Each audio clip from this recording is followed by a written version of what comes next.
From escalating violent crimes to skyrocketing housing prices, last night the public got a chance to talk directly to Atlanta mayoral candidates about their leadership plans for the city. But for many people living in the city, they are just tired of talking about the problems. They want to hear solutions. Mara Siriani joining us live from City Hall. And Mara, what are some of the other things that candidates are saying to get control of all this crime?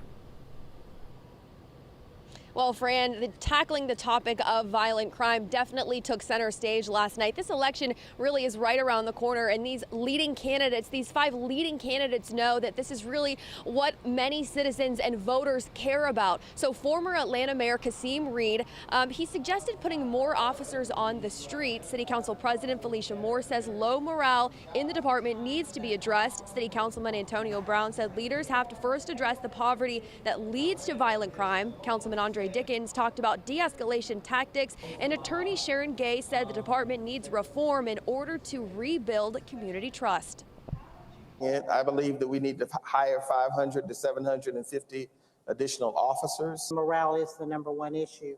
I'm going to attend every roll call within the first 100 days of my office and make sure that every officer that patrols our streets has a face-to-face with the mayor. It's going to be based on us addressing the root cause of generational poverty that is leading to the crime that we see in this city.